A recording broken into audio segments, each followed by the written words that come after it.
प्रातिपदिकार्थलिंग परिमाण वचन मात्रे प्रथमा इति सूत्र घटक प्रातिपदिकार्थ विषये नागेश भट्टेन दीक्षित मतम कथम उपस्थापितम एवंच लिंगग्रहणस्य सार्थक्यम दीक्षितेन कथम उपपादितम एतत् सर्वं नागेश भट्टेन लघु शब्देन्दु शेखरे महता प्रयासेन दीक्षित मतस्य विस्फोरणं कृतम्। अद्य अत्यन्तं संक्षेपेण पूर्वपक्षतया दीक्षितस्य परिमाण विषयकं विचारम् इदानीं नागेशः उपस्थापयितुम् इच्छति। नागेशभट्टः कथयति प्रातिपदिकार्थलिंग परिमाण वचनमात्रे इति सूत्रघटक परिमाणमात्रे प्रथमा एतादृशं यद्वाक्यं तस्मिन् वाक्ये दीक्षितस्य कः आशयः आसीत्, दीक्षितस्य तात्पर्यं किम् आसीत् इति विस्फोरयितुम् इदानीं प्रयतते नागेशः। संक्षेपेण नागेशः कथयति दीक्षितस्य हृदये एतादृशं तात्पर्यम् अवश्यम् आसीत्। कथं? द्रोणशब्देन उस उपस्थापितः अर्थः कः? द्रोणत्वं पुंस्त्वं परिमाणञ्च। यथा रामादिशब्देन उपस्थापितं लिंगम राम पदार्थे द्रव्ये अन्वितं भवति, तथैव द्रोणशब्देन उपस्थापितं परिमाणत्वेन परिमाणं लिंगवद् विशेषान्वयी। यथा लिंगम स्वकीये विशेष्ये अन्वितं भवति प्रकारतया, तथैव द्रोणशब्देन उपस्थापितं परिमाणत्वेन परिमाणमपि तत्र द्रोणपदार्थे विशेष्ये द्रोणपदार्थे लिंगवत् अन्वितं भवति परिमाणम्। यदि सदैव द्रोणशब्देन द्रोणत्व परिमाणस्य प्रतीतिः सदैव यदा यदा अस्माभिः द्रोण इत्याकारकः परिमाणबोधकः शब्दः अस्माभिः उच्चार्यते, तदा उच्चरितेन परिमाणबोधकेन द्रोणशब्देन द्रोणत्व परिमाणस्य उपस्थितिः नैयत्येन भवति। यदि नैयत्येन द्रोणशब्देन परिमाणं भाषते तर्हि द्रोणशब्दात् प्रातिपदिकार्थादेव प्रथमा सिद्धा। किमर्थं परिमाणग्रहणम्? एतादृशं तात्पर्यं दीक्षितस्य हृदये अवश्यमासीत् इति नागेशः जानाति। कथयतु। तर्हि यदि प्रातिपदिकार्थतया परिमाणत्वेन परिमाणं द्रोणशब्दात् नैयत्येन भाषते, अतः नीतोपस्थितः प्रातिपदिकार्थः इति प्रातिपदिकार्थ कुक्षि प्रविष्टं परिमाणमपि तदा द्रोणशब्दात् प्रथमा सिद्धा। किन्तु दीक्षितः कथयति सत्यं तथा सति यदि प्रातिपदिकार्थे प्रथमा अस्माभिः अङ्गीक्रियते द्रोणशब्दात्, तदा द्रोणो व्रीहिः इत्यत्र परिच्छेदकभावेन यः वाक्यार्थबोधः, यः अन्वयस्माभिः अभीष्टः, यः अन्वयः अस्माभिः विवक्षितः, तादृशः बोधः द्रोणरूपं यत् परिमाणं तत्परिच्छिन्नो व्रीहिः एवं भूतः वाक्यार्थबोधः न स्यात्। ये कथमिति? यदि प्रातिपदिकार्थे प्रथमा द्रोणशब्दात् आगता स्यात्, तदा नामार्थयोः अभेदात् रिक्तः सम्बन्धः अव्युत्पन्नः। अभेदात् रिक्तः संसर्गः नामार्थयोर्न भवति, नामार्थयोरभेद एव सम्बन्धः। तर्हि द्रोणशब्देन उपस्थापितः अर्थः नामार्थः, व्रीहि इत्याकारक नाम्ना उपस्थापितः अर्थः नामार्थः, उभयोः नामार्थयोः अभेदात् रिक्तः संसर्गः नैव भवति। यदि अभेदात् रिक्तः संसर्गः नैव भवति, तदा द्रोणाभिन्नो व्रीहि एवं भूतः अर्थः आगच्छेत्, सः अर्थः सर्वथा असम्भवः। द्रोणरूपं यत् परिमाणं तत्परिच्छिन्नो व्रीहिः एवं भूतः अर्थः नैव आगच्छेत्। अतः विवक्षितम् अर्थं बोधयितुं परिमाणग्रहणं न तु प्रातिपदिकार्थे प्रथमा सिद्ध्यर्थं परिमाणग्रहणम् इति दीक्षितस्य आशयः। अवश्यं ज्ञेयं, यदि दीक्षितस्य आशयं न अस्माभिः आशयः नैव अस्माभिः ज्ञायते, आशयम् अज्ञात्वैव ग्रन्थस्य उपस्थापनं क्रियते, तदा उत्तरपक्षः अग्रे आगमिष्यति, तदा विस्फोरणं सम्यक् ज्ञानं शेखरस्य नैव भवितुमर्हति। तर्हि दीक्षितः किं कथयति यस्य खण्डनं चेष्टते नागेशः?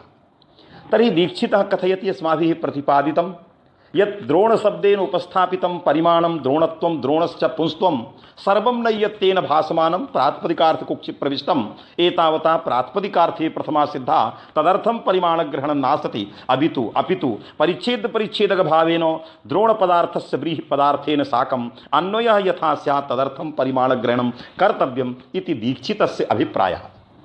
यदि एवं भूतः अभिप्रायः तर्हि परिमाणमात्रे प्रथमा इत्यस्य अर्थः कः? यदि इत्यस्य अर्थः प्रातिपदिकार्थे वर्तमानं यत् प्रातिपदिकं ततः परिमाणार्थे प्रथमा इति अवश्यं तावत् दीक्षितः एवं अर्थम् अंगीकरोति। प्रातिपदिकार्थे वर्तमानं यत् प्रातिपदिकं ततः परिमाणार्थे प्रथमा इति दीक्षितस्य अभिप्रायः। यथा प्रातिपदिकार्थे वर्तमानं द्रोणशब्दः तस्मात् द्रोणशब्दात् परिमाणार्थे प्रथमा। यदि परिमाणार्थे प्रथमा तर्हि प्रथमायाः अर्थः परिमाणं वर्तते। तर्हि प्रत्यार्थः परिमाणं प्रकृत्यर्थश्च परिमाणं प्रकृत्यर्थेन उपस्थापितं परिमाणं तावद् विशेषभूतं परिमाणं प्रत्यार्थतया उपस्थापितं परिमाणत्वेन परिमाणं च सामान्यविशेषयोरभेदान्वयः। अतः प्रकृत्यर्थस्य प्रत्यार्थेन साकम् अभेदेन अन्वयः अतएव द्रोणाभिन्नं यत् परिमाणम् इति द्रोणः इत्यस्य अर्थः। द्रोणः इत्याकारकस्य प्रथमान्तस्य अर्थः द्रोणाभिन्नं परिमाणं द्रोणरूपं यत् परिमाणं। यतो हि परिमाणार्थे प्रथमागतः तस्य अर्थः पुनः अहं कथयामि। प्रातिपदिकार्थे वर्तमानं यत् प्रातिपदिकं ततः परिमाणार्थे प्रथमा इति दीक्षितस्य हार्दम्। तर्हि प्रातिपदिकार्थे वर्तमानं प्रातिपदिकं द्रोणादि इत्याकारकं प्रातिपदिकं ततः द्रोणशब्दात् परिमाणार्थे प्रथमा। यदि परिमाणार्थे प्रथमा तर्हि प्रथमार्थस्तावत् सामान्यं परिमाणम् और प्रकृत्या उपस्थापितं च विशेषभूतं परिमाणं सामान्यविशेषयोरभेदान्वयः। तस्मात् द्रोणः इत्यस्य अर्थः द्रोणभूतं परिमाणं द्रोणरूपं परिमाणं। तदनन्तरं प्रत्यार्थस्य सामान्यस्य परिमाणस्य परिच्छेद्य परिच्छेदक भाव संसर्गेण परिच्छेद्यत्व संसर्गेण व्रीहौ स्वार्थस्य परिमाणस्य अन्वयः। यदि स्वर्थस्य परिमाणस्य व्रीहौ परिच्छेद्यत्व संबंधेन अन्वयः तदा तत्परिच्छिन्नो व्रीहिः। द्रोणरूपं यत् परिमाणं तत्परिच्छिन्नो व्रीहिः एवं भूतं वाक्यार्थम् उपस्थापयितुं परिमाणग्रहणं कृतं वर्तते इति दीक्षिताभिप्रायः। किन्तु इदानीं दीक्षितः प्रष्टव्यः।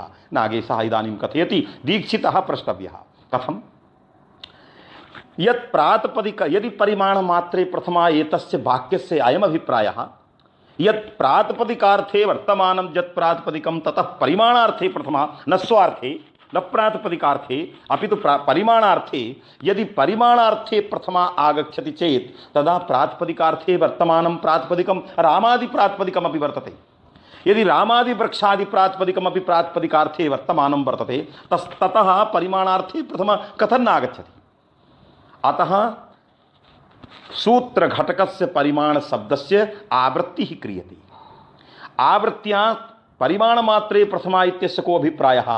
प्रातिपदिकार्थे वर्तमानम् इत्यस्य अयम् अभिप्रायः परिमाणार्थे वर्तमानं यत् प्रातिपदिकं ततः परिमाणार्थे प्रथमा। तर्हि परिमाणार्थे वर्तमानं प्रातिपदिकं द्रोणादि इत्याकारकं प्रातिपदिकं न रामादि वृक्षादि इत्याकारकं प्रातिपदिकं। राम वृक्ष इत्याकारकं प्रातिपदिकं परिमाणार्थे वर्तमानं नास्ति। केवलं द्रोणः द्रोण खारी आढ़कम् उन्मानम् एवं भूतं यत् प्रातिपदिकं तत्सर्वं परिमाणार्थे वर्तमानम्। अतः एतेभ्यः प्रातिपदिकेभ्यः परिमाणार्थे प्रथमा आगमिष्यति। अतः परिमाणार्थे प्रथमा आगता परिमाणार्थे प्रथमा स्यात् प्रातिपदिकार्थे प्रथमा न स्यात् अतः परिमाणग्रहणम्। अतः प्रत्यार्थ परिमाणेन साकम् आहोसित प्रत्यार्थस्य परिमाणस्य प्रकृत्यर्थ परिमाणेन साकम् अभेदेन अन्वयः। एतावता द्रोणो व्रीहिः इति उदाहरणं दत्तं दीक्षितेन। भवन्तः विचारयन्तु। प्रातिपदिकार्थ मात्रे इति वाक्यस्य उदाहरणं वाक्यं न दत्तं दीक्षितेन। केवलं कृष्णः श्रीः ज्ञानम् उच्चैः नीचैः एकं पदं प्रातिपदिकार्थ मात्रे इत्यस्य उदाहरणं दत्तं। लिंगमात्राधिक्यस्य उदाहरणं केवलम् एकं सुबन्तं तटः तटी तटं। किन्तु परिमाणमात्रे इत्यस्य उदाहरणं न केवलं द्रोणः न केवलं खारी न केवलं आढ़कं दीक्षितस्तावत् उदाहरति द्रोणो व्रीहिः इत्याकारकं वाक्यं। तर्हि अन्यत्र तावत् पदानि उदाह्रियन्ते अत्र वाक्यम उदाहरणत्वेन दीयते। अत्र शैली कथम तावद् भिन्ना समागता। दीक्षितस्य परिमाणार्थ प्रातिपदिकार्थे मात्रे प्रथमा इत्यत्र भिन्ना शैली आसीत्। लिंगमात्राधिक्ये प्रथमा इत्यत्र भिन्ना शैली आसीत्। परिमाणमात्रे प्रथमा एतद् वाक्यार्थ विचार प्रसंगे दीक्षितस्य भिन्ना शैली आगता। उदाहरणं भिन्नमागतं द्रोणो व्रीहि इत्याकारकं वाक्यम्। अतः अवश्यं दीक्षितस्य किमपि विशिष्टं तात्पर्यं भवति स्म आसीत्।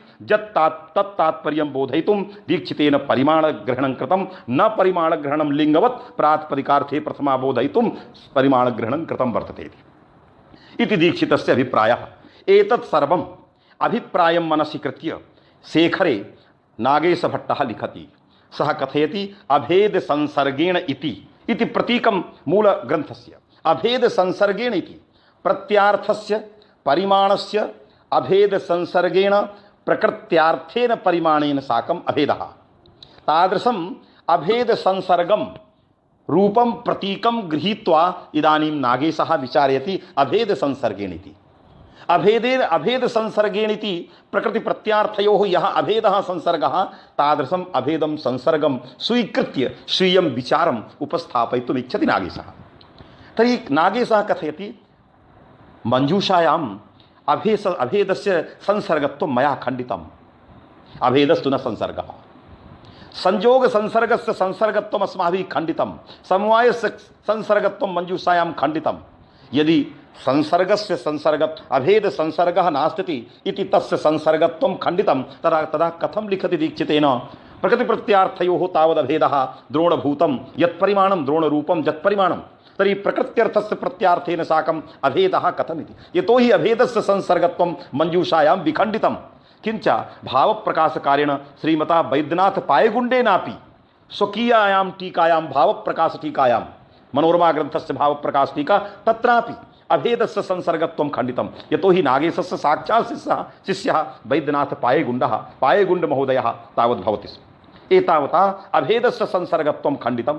अभेदः संसर्गो न भवति। यदि अभेदः संसर्गः स्यात् तदा नीलोघटः इत्यत्रापि नीलपदात् षष्ठी आगच्छेत्। यतोहि संसर्गस्य प्रतियोगीभूतं विशेषणीभूतं यत् प्रातिपदिकं यत् पदं वा तस्मात् पदात् षष्ठी आगच्छति। तर्हि यथा राज्ञः पुरुषः इत्यत्र कश्चन संसर्गः, संसर्गस्य प्रतियोगी राजपदार्थः, राजपदार्थबोधकं यत् पदं राजनित्याकारकं प्रातिपदिकं पदं सक्तं पदं या इत्याकारकं प्रातिपदिकं तस्मात् प्रातिपदिकात् षष्ठी आगच्छति। तर्हि संबंध प्रतियोगी भूतात् प्रातिपदिकात् षष्ठी आगच्छति। तथैव नीलोघटः इत्यत्रापि संसर्ग प्रतियोगी भूतं प्रातिपदिकं नीलिति पदं तत्रापि षष्ठी भवति। कथं न भवति? यथा राहो शिरः अत्रापि अभेदः। यश्च राहुः तदेव शिरः, यच्च शिरः स एव राहुः। अत्र अभेदः संसर्गः, तत्र अभेदे संसर्गे यदि षष्ठी भवति तर्हि नीलोघटः इत्यत्रापि कथं षष्ठी न भवति इति पक्षः मंजूषायाम् उपस्थापितो वर्तते। तर्हि अभेदः संसर्गः इष्येत तदा राहो शिरः यथा षष्ठी तथा नीलोघटः इत्यत्रापि षष्ठी। यदि नीलोघटः षष्ठी नेष्टा अभेद संसर्गे षष्ठी नैष्टा तदा राहो शिरः इत्यत्रापि कथं षष्ठी इति तावद् पक्षः नागेशेन उपस्थापितः, पायगुण्डेनापि उपस्थापितः। तदा विचारयति यदत्र राहो शिरः इत्यत्र औपाधिकं भेदमाश्रित्य अभेदः तत्र संसर्गो नास्ति, भेदेव संसर्गः। अभेदेपि भेदस्य आरोपः। राहो शिरः इति प्रतियोगी अनियोगी भूतयोः पदयोः पदार्थयोः मध्ये वा तत्र भेदः आरोप्यते, औपाधिकः भेदः। यदि अभेद संसर्गः स्यात् तदा संसर्गबोधिका षष्ठी कथं न भवति यथा राज्ञः पुरुषः। अतः अभेदः संसर्गः नास्ति। तर्हि राहो शिरः इत्यत्र कथं षष्ठी? तदा औपाधिकं भेदमाश्रित्य, आरोपितं भेदमाश्रित्य। अतः अभेदः न संसर्गः, अन्यथा औपाधिकस्य भेदस्य भेदारोपस्य अवसरः एव न स्यात्। तत्र औपाधिकः भेदः कथं भूतः? तर्हि क्षणिकः कालकृतः आरोपः, कालस्य कालगत भेदमादाय अत्रापि अनियोगी प्रतियोगी भूत पदार्थयोर्मध्ये भेदः स एव संसर्गस्य नियामकः। तादृशं भेदमारोप्य आश्रित्य षष्ठी क्रियते। एतत्क्षणावच्छिन्नो राहुः एतत्क्षणावच्छिन्नं शिरः।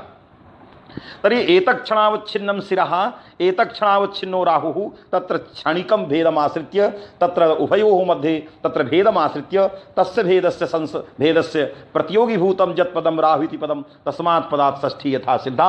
यदि अभेदसंसर्गः स्यात् तर्हि षष्ठी स्वयमेव सिद्धा स्यात्। तत्र व्यपदेशोद्भावेन औपाधिकभेदस्य भेदनिबन्धना षष्ठ्या प्रतिपादनं कथं स्यात्। अतः एवं वक्तुं शक्यम् अभेदः न संसर्गः। अतएव लिखति नागेश भट्टः अभेदो न संसर्गः। तर्हि अभेदो न संसर्गः तर्हि नीलो घटः इति वाक्ये कथं बोधः।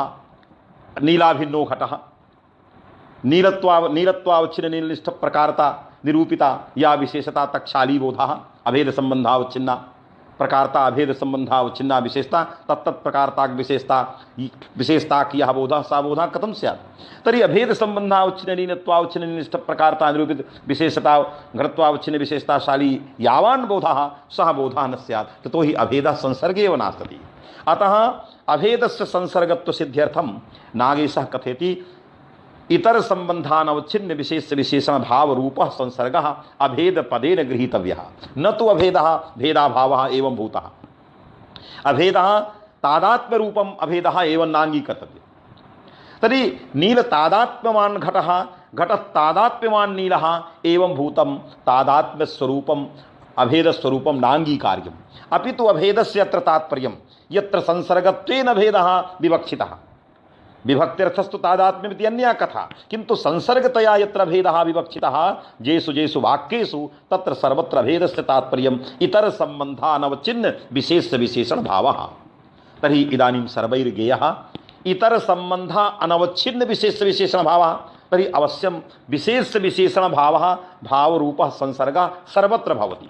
राज्ञः पुरुषः इत्यत्रापि विशेष विशेषण भावः नीलो घटः इत्यत्रापि विशेष विशेषण भावः। किंतु राज्ञः पुरुषः इत्यत्र यः विशेष विशेषण भावः संसर्गः तस्य संसर्गस्य नियामकः संसर्गः स्वस्वामी भावः। स्वस्वामी भाव संसर्गेण अयं संबंधः नियंत्रितो भवति। यदि स्वस्वामी भावः विशेषात्मकः कश्चन संसर्गः न स्यात् तदा राजपदार्थे विशेषणत्वं पुरुषपदार्थे विशेष्यत्वम् एवं भूतं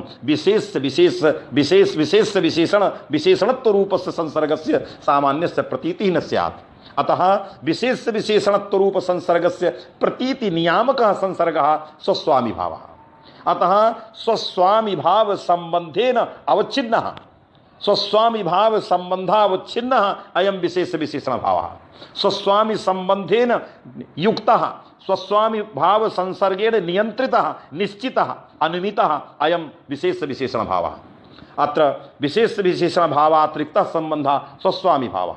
इतर संबंधः विशेष विशेषण भावेतर संबंधः स्वस्वामी भावः तत्संबंधावच्छिन्न अत्र विशेष विशेषण भावः। किंतु नीलो घटः इत्यत्र विशेष विशेषण भावः नीलघट पदार्थयोर् मध्ये वर्तते। नीलघट पदार्थयोर् मध्ये विशेष विशेषण भावः किंतु विशेष विशेषण भावस्य नियामकः कश्चन अन्यः संसर्गः नास्ति।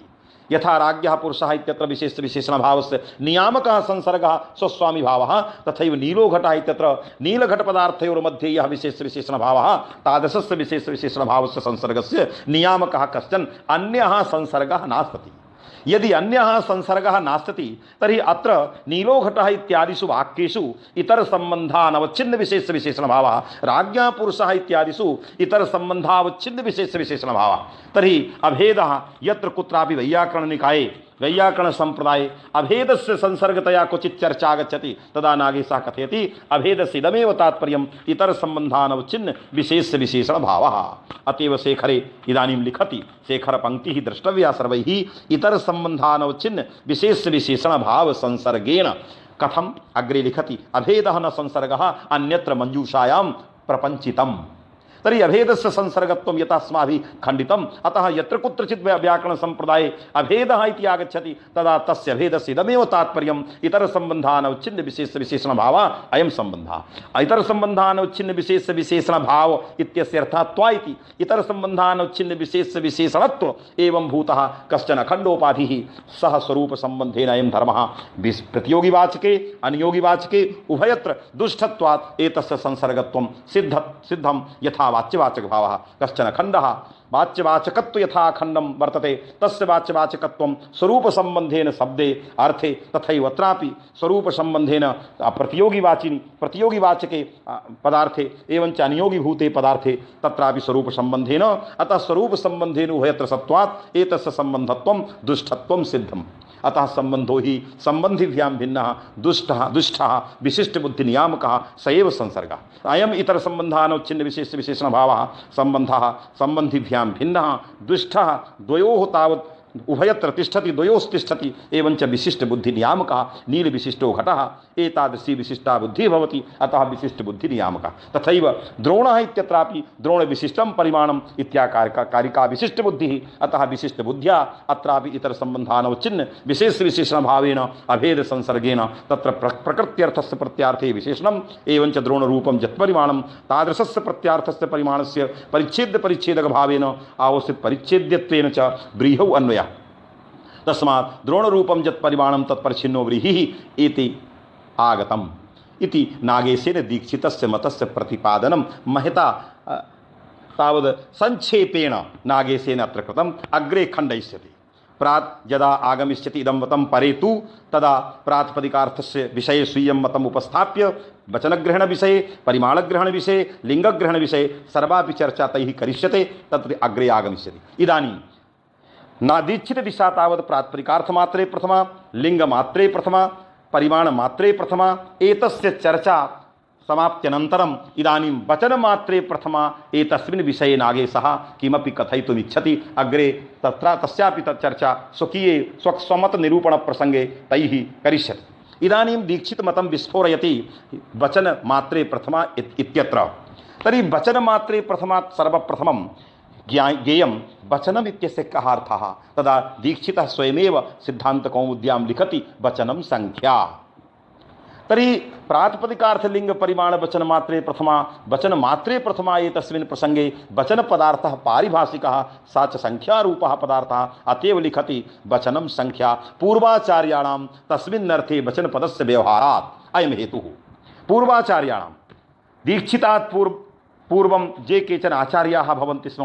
तेषाम् आचार्याणां वचनम् इत्यस्य संख्यायाम् अर्थे व्यवहारः आगतः आसीत् अतएव वचनं संख्या पूर्वाचार्य संदर्भं गृहीत्वा तत्र वचनं संख्या इति व्यवहारः सिद्धान्तकौमुद्यां दीक्षितेन कृतः तर्हि वचनं संख्या इत्यस्य यदि वचनं संख्या इति अर्थः तदा संख्या मात्रे प्रथमा यत्र केवलं संख्यैव भासते संख्यातिरिक्तं किमपि नास्ति संख्या मात्रे एतस्य तात्पर्यं प्रातिपदिकार्थातिरिक्त केवलं संख्यायाः आधिक्यं सोढव्यं यदि संख्यामात्रे प्रथमा संख्यायाः आधिक्यमेव सोढव्यं तदा तस्य उदाहरणानि कानि सन्ति तदा दीक्षितसिद्धान्तकौमुद्यां ब्रवीति एकः द्वौ बहवः इति एकवचनस्य द्विवचनस्य बहुवचनस्य उदाहरणानि संख्यायाः दत्तानि वर्तन्ते तर्हि एकशब्दात् प्रातिपदिकात् प्रथमा यथा आगच्छेत तदर्थं वचनग्रहणं यदि वचनग्रहणस्य अयमेव अभिप्रायः तर्हि एकशब्दात् प्रातिपदिकार्थे एव प्रथमा सिद्धा यतो हि एकत्वविशिष्टम् एकं वा एकत्वविशिष्टः एकभूतं किमपि संख्येयं तत्सर्वम् एकशब्देन यत्किमपि प्रतिपाद्यते तत् प्रातिपदिकेनैव नैयत्तेन आगच्छति तर्हि एकशब्देन एकत्वविशिष्टस्य पदार्थस्य नैयत्तेन भासमानत्वात् प्रातिपदिकार्थ कुक्षित प्रविष्टत्वात् प्रातिपदिकार्थमात्रे प्रथमा सिद्धा तदर्थं वचनमात्रे कथं कर्तव्यं वचनग्रहणं किमर्थं कर्तव्यं तदा वक्तव्यं दीक्षितः तावत् कथयितुम् इच्छति मूले उक्तम् इहि उक्तार्थत्वादप्राप्ते वचनं सिद्धान्तकौमुद्यां मूले आगतम् इहि उक्तार्थत्वात् अप्राप्ते सति वचनं मने वचनग्रहणमिति तर्हि वचनग्रहणस्यापि कश्चन अन्यः एव अभिप्रायः अन्यम् अभिप्रायं प्रकटयितुम् इच्छति दीक्षितः तर्हि अन्यः अभिप्रायः कः सः कथयति यदि प्रातिपदिकार्थमात्रे प्रथमास्माभिः क्रियते तदा कश्चन न्यायः आगमिष्यति उक्तार्थानाम् अप्रयोगः उक्तार्थानां ये अर्थाः उक्ताः सन्ति तम् अर्थं बोधयितुम् अन्यस्य वचनस्य प्रयोगः अन्यस्य प्रत्ययस्य शब्दस्य प्रयोगः न कर्तव्यः अनन्यलभ्यो हि शब्दार्थः अन्येन केनचित् शब्देन प्रत्ययेन वा कश्चन पदार्थः लभ्यः न तदा तादृशस्य अनन्यलभ्यस्य अर्थस्य प्रतिपादनाय तत्र शब्दप्रयोगः कर्तव्यः, विभक्तिप्रयोगः कर्तव्यो। अत्र एकशब्देन एकत्वविशिष्टः अर्थः एकशब्देन उक्तः, तादृशमेव अर्थम् एकत्वरूपा या संख्या सा च संख्या एकशब्देन उक्ता, ताम एव संख्यां बोधयितुम् एकत्वविशिष्टमेव पदार्थं बोधयितुम् एकत्व संख्यां च बोधयितुम् एक शब्देन यदि एकत्व संख्या अर्थः तर्हि सा च संख्या प्रातिपदिकेन उक्ता, अतः तामेव संख्यां पुनः बोधयितुं यदि विभक्ति अस्माभिः इष्यते तदा विभक्तिः प्रथमा नानेतव्या उक्तार्थानाम् अप्रयोगा। तस्मात् वचनग्रहणेन किं भविष्यति? यदि उक्तार्थानाम् अप्रयोगः इति न्यायः अस्ति, अयं न्यायः अवश्यम् अङ्गीकर्तव्यः, तर्हि यदि अयं न्यायः अस्ति चेत् तदा एक शब्दात् प्रथमा न स्यात्, द्विशब्देन द्वित्वं तावदुक्तं तर्हि तमेव द्वित्वं बोधयितुम् औ इति प्रयोगः प्रथमा न कर्तव्या। बहुशब्देन बहुत्वं, बहुशब्दात् बहुत्वम् उक्तं, तमेव बहुत्वं प्रतिपादयितुं बहुवचनप्रयोगः न कर्तव्यः। उक्तार्थानां प्रयोगः इति न्यायस्य जागरूकत्वात् यदि एक शब्देन एकत्वं प्रतिपादितम् उक्तं वर्तते तमेव एकत्वं बोधयितुं प्रथमा न कर्तव्या, तर्हि एकत्वं द्वित्वं बहुत्वं च बोधयितुम् अत्र प्रथमा न कर्तव्या उक्तार्थानाम् अप्रयोगः इति न्यायस्य जागरूकत्वात्। अतः न केवला प्रकृतिः प्रयोक्तव्या नापि प्रत्ययः। यदि विभक्तिः न स्यात् तदा केवलायाः प्रकृते प्रयोगः न कर्तव्यः। अतः विभक्तिरहितस्य एक शब्दस्य, विभक्तिरहितस्य द्विशब्दस्य क्वचित् प्रयोगो न भविष्यति। तस्मात् अवश्यं तावत् विभक्तिः कर्तव्या, तर्हि विभक्तिः नागमिष्यति उक्तार्थानाम् अप्रयोगः इति न्यायः। तस्मात् वचनग्रहणबलात् उक्तार्थानाम् अप्रयोगः न्यायस्य बाधा क्रियते। एवञ्च तत्र अनन्वित विभक्ति कल्पनापेक्षया अनुवादिका एव विभक्तिः न्याय्या एतस्य न्यायस्य ज्ञापनं क्रियते। तर्हि अनन्वित विभक्ति कल्पनापेक्षया अनुवादिका एव विभक्तिः कर्तव्या न्याय्या एतस्य वचनस्य एतद् वचनं ज्ञापयितुं, किञ्च उक्तार्थानाम् अप्रयोगः इति न्यायस्य बाधा यथा स्यात् तं न्यायं बाधयितुम् इदानीं तावत् प्रातिपदिकार्थलिङ्गपरिमाणवचनमात्रे इत्यस्मिन् सूत्रे वचनग्रहणं कृतं वर्तते।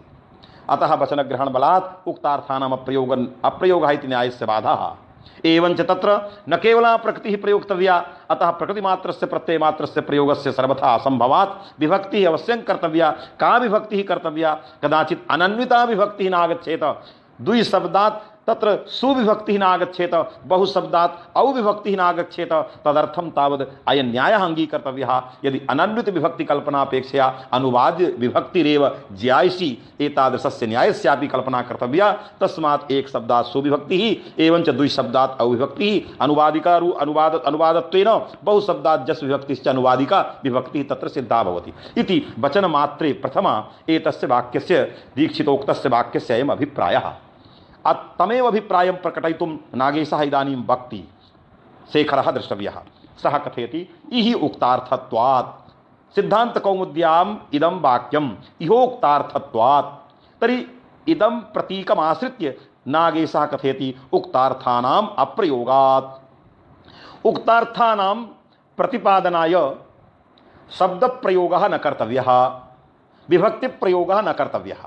अतः उक्तार्थानाम् अप्रयोगात् इति हेतुना विभक्तिः अप्राप्ता, तस्मात् वचनग्रहणम् इति शेखरं तावत् दीक्षितम् इदानीं योजयति शेखरः। तदनन्तरम् एकं विशिष्टं मतं प्रतिपादयितुम् इच्छति इदानीं द्रष्टव्यः। शेखरः अग्रे कथयति प्रातिपदिक प्रतिपादित संख्या विशिष्टे संख्यान्तराभावाच्च तद् अप्राप्तिः। इयं पंक्तिः वर्तते शेखरस्य इदं वाक्यं।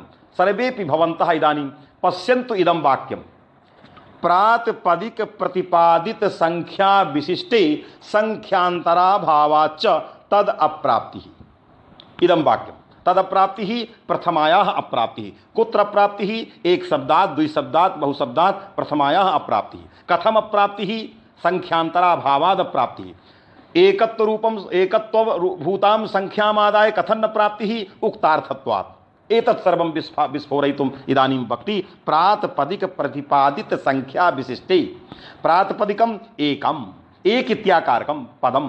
तर्हि एक इत्याकारक शब्द स्वरूपम प्रातिपदिकम, प्रातिपदिकम द्वि इति, प्रातिपदिकम बहु इति। तरी एक इति इत्याकारकं यत् प्रातिपदिकं, बहु इति इत्याकारकं यत् प्रातिपदिकं, द्वि इति इत्याकारकं यत् प्रातिपदिकं, तत्तत् प्रातिपदिक प्रतिपादितं प्रतिपादिता या संख्या तद विशिष्टे विभक्ति नागमिष्यति उक्तार्थानाम् अप्रयोगः इति न्यायस्य सत्वात्। एवञ्च संख्यांतरां बोधयितुम् आगच्छेत्, या संख्या प्रातिपदिकेन नोक्ता तर्हि तादृशीम् अन्यां संख्याम् आश्रित्य विभक्ति आगच्छेत् तदा कथयति संख्यांतराभावाच्च।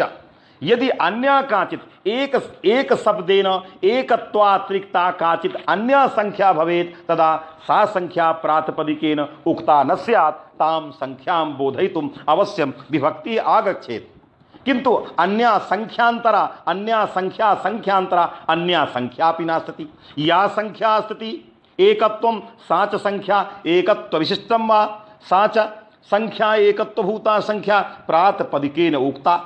दुत्व विशिष्टे या दुत्व संख्या सा द्विशब्देन उक्ता, बहुत्व विशिष्टे या बहुत्व संख्या सा बहु इत्याकारक प्रातिपदिकेन उक्ता। तो या संख्या तत्तद विशिष्टे वर्तते सा संख्या प्रातिपदिकेन उक्ता, अन्या काचित् संख्यैव नास्ति, अतः विभक्ति अप्राप्ता उक्तार्थानाम् अप्रयोगः इति न्यायस्य सत्वात् तस्मात् वचनग्रहणम् इति दीक्षिताभिप्रायः नागेशेन उक्तः।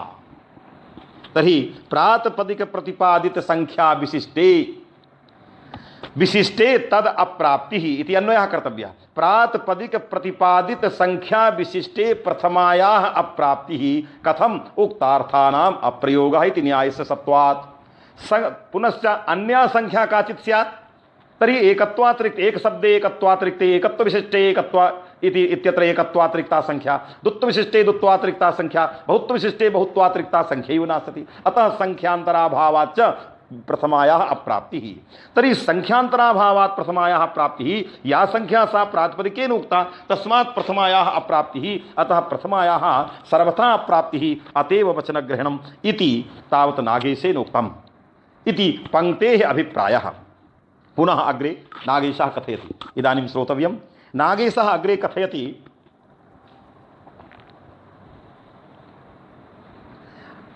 अनन्वितार्थक विभक्त्यपेक्षया अनुवादक विभक्तिरेव न्याय्यत्वात् न द्वयादिभ्यः सर्वविभक्त्यापत्तिरिति भावः।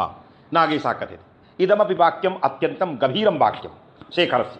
सः कथयति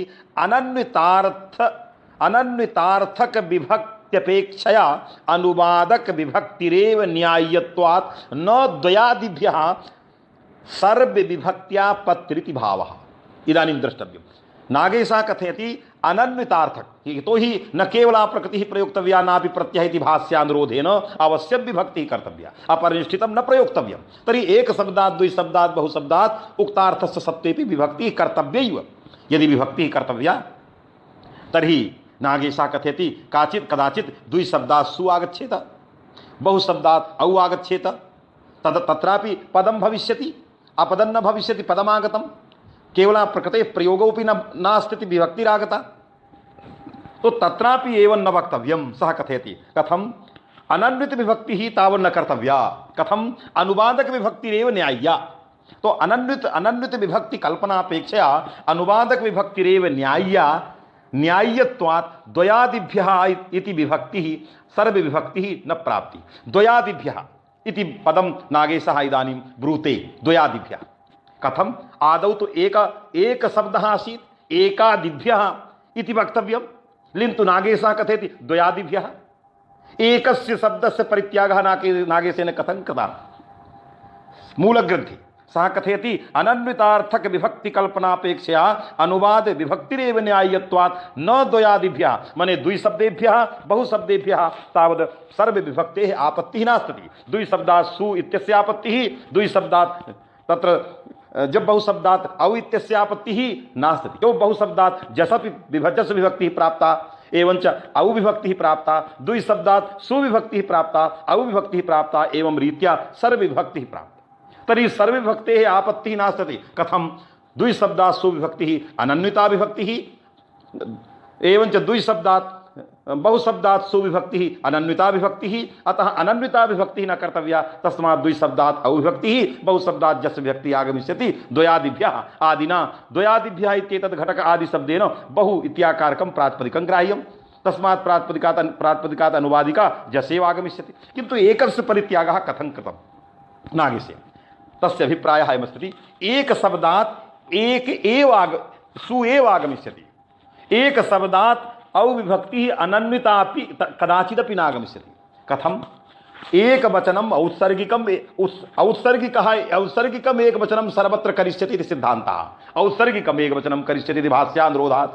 तर्हि औत्सर्गिकम एक वचनम तु आगच्छत्येव, पदत्व निष्पत्तये औत्सर्गिकम एक वचनम आगच्छत्येव, तदा एक शब्दात् एकत्व औत्सर्गिकम एक वचनम तु भविष्यति। यदि एक शब्दात् औत्सर्गिकम एक वचनम आगतम तदा पदत्व निष्पत्तिर्भविष्यति, एकः इति रूपं भविष्यत्येव। एक शब्दात् तत्र अन्या विभक्तिः तावद् प्राप्तापि न भविष्यति औत्सर्गिकस्य एकवचनस्य अत्र सत्वात्। अतः औत्सर्गिकम एकवचनम अत्र प्राप्तं भविष्यति, तद्धियैव नागेशः द्वयादिभ्यः इति वचनं तावत् नागेशेन प्रयुज्यते, न एकादिभ्यः इत्याकारकं पदं तैः प्रयुक्तम्। तर्हि द्वयादिभ्यः न सर्वविभक्त्यापत्तिः इति नागेशेन उक्तम्। एकस्य परित्यागः तत्र औत्सर्गिकस्य एकवचनस्य सर्वत्र तत्र प्राप्ते सत्वात्।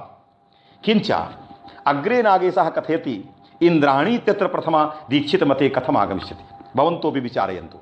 इन्द्राणी इत्यत्र प्रथमा कथम् आगमिष्यति? यतोहि इन्द्र शब्दात् गीप् प्रत्ययः तत्संनियोगेन आनुक इत्यस्य आगमः। इंद्र वरुण भव रुद्र इत्याकारकं लंबायमानं स्त्रीलिंग प्रकरणे सूत्रम, तत् सूत्रेण गीः प्रत्ययः आनुगागमः। यदि गीस् आनुगागमो भवति तदा इंद्राणी इत्यस्य सिद्धिर्भवति। तर्हि इंद्राणी इत्याकारक गीस् प्रत्यांतात् शब्दात् तत्र प्रत्ययः प्रथमा विभक्तिः कर्तव्या अस्ति, किन्तु तत्र प्रथमा दीक्षित मते नागमिष्यति। अस्माकं मते आगमिष्यति न वा इति पश्चात् विचारः करिष्यते, किन्तु दीक्षितस्य मतम् इदानीं विचारयामि, तद्मते प्रथमा आगमिष्यति न वा। दीक्षितः कथयति प्रातिपदिकार्थमात्रे प्रथमा, तर्हि इन्द्राणी प्रातिपदिकमेव नास्ति।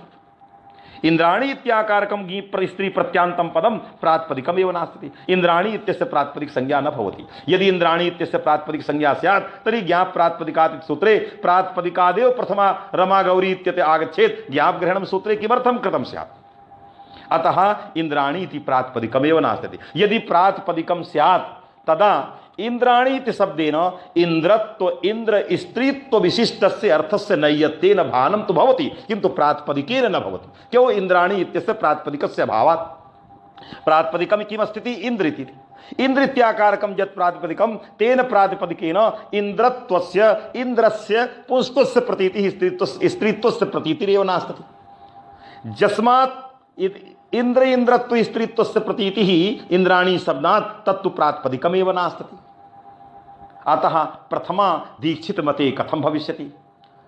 यतोहि इंद्राणी इति शब्देन भासमानो अर्थः नियतः वर्तते, नैयत्येन अयम् अर्थः भासते। इंद्र इंद्रत्व स्त्रीत्वम् इंद्राणी शब्दात्, किन्तु प्रातिपदिक पदजन्या तस्य उपस्थितिः नास्ति, तस्मात् नायं प्रातिपदिकार्थः। किंच इंद्र शब्देन इंद्र इंद्रत्व पुंस्त्वं प्रातिपदिकार्थः, किन्तु इंद्र शब्दात् प्रथमा तादृशं प्रातिपदिकार्थं स्वीकृत्य इंद्रः इति प्रयोगो भवत्येव। तर्हि इंद्राणी इत्यत्र प्रथमा कथं भविष्यति? नीतोपस्थितः प्रातिपदिकार्थः। यतोहि इंद्र इंद्रत्व स्त्रीत्वभूतस्य पदार्थस्य नैयत्येन भासमानत्वात् तत्र प्रातिपदिकार्थतया प्रसिद्धिः तस्य नास्ति। कथं? प्रातिपदिकेन अनुपस्थितत्वात्। तर्हि इंद्राणी इत्यत्र प्रथमा कथम् आगमिष्यति इति सर्वं मनसि कृत्य सः कथयति, दीक्षितः एवमेव विचारयति स्म यदि लिंगविशिष्ट परिभाषया आगमिष्यति। अतः नागेशः कथयति कि दीक्षित मते इंद्राणी इत्यादौ लिंग विशिष्ट परिभाषया प्रथमा सिद्धिः। तर्हि लिंग विशिष्ट परिभाषया प्रथमा कथम् आगमिष्यति?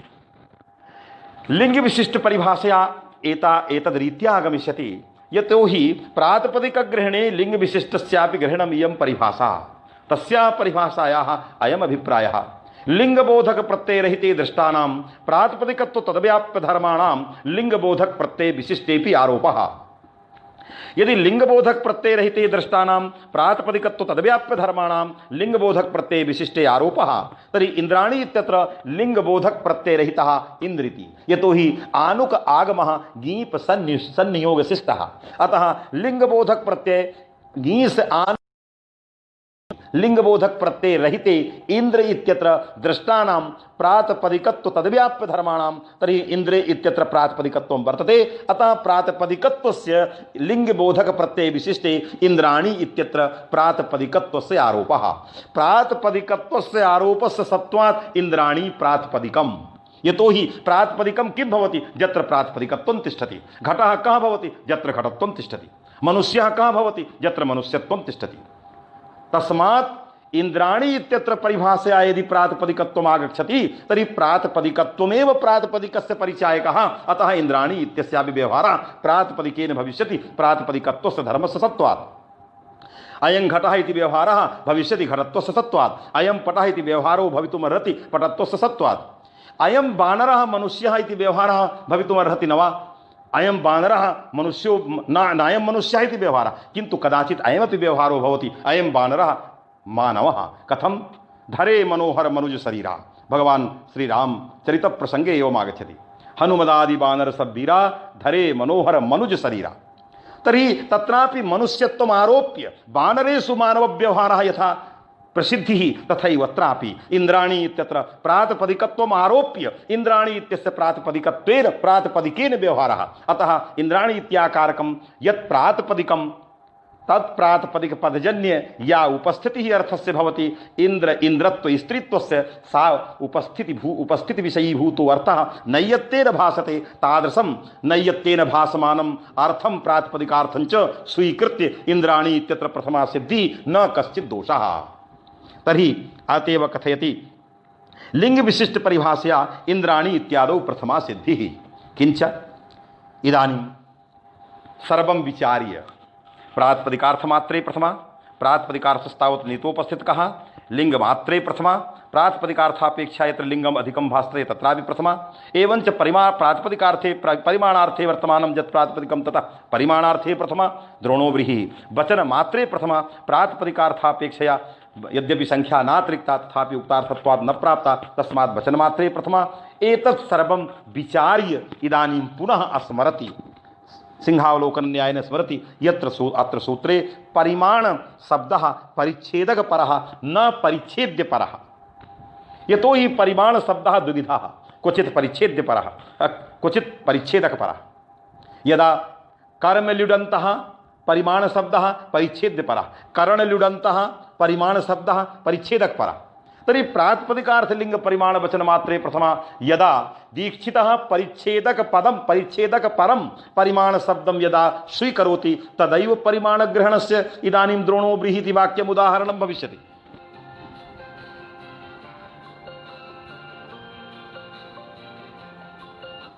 तदैव इदानीं तत्र एतावान् व्यवहारो परिमाण शब्दः यदा परिच्छेद पुनः आरभ्य तत्र परिमाण शब्दः अर्थद्वयं बोधयति परिच्छेदक भूतमर्थं परिच्छेद्य भूतं चार्थं यदि परिच्छेद्य भूतं यदा अर्थं बोधयति तदा प्रातिपदिकार्थे प्रथमा सिद्धा नास्ति यतो हि परिच्छेद्याः नानाविधाः सन्ति क्वचित् चणकः गोधूमः अन्यः अन्यः अन्यः तर्हि परिमाण शब्देन परिच्छेद्यानां नैयत्तेन उपस्थितिः नास्ति तदा प्रथमा न सिद्धा तदर्थं परिमाणग्रहणम् इति कैयटेन प्रतिपादितं तन्मतम् इदानीं न स्वीकर्तव्यम् अतएव कथयति दीक्षितेन यदुदाहरणं दत्तं द्रोणो व्रीहिः तत्र दीक्षितः अवश्यं स्वीकरोति उदाहरणवशात् यत् परिमाण शब्दः परिच्छेद्य परो नास्ति यत्र परिमाण शब्दः परिच्छेदक परः यदि परिच्छेदक परः तर्हि परिच्छेदकवाचकं यत् प्रातिपदिकं तस्मात् परिमाणार्थे प्रथमा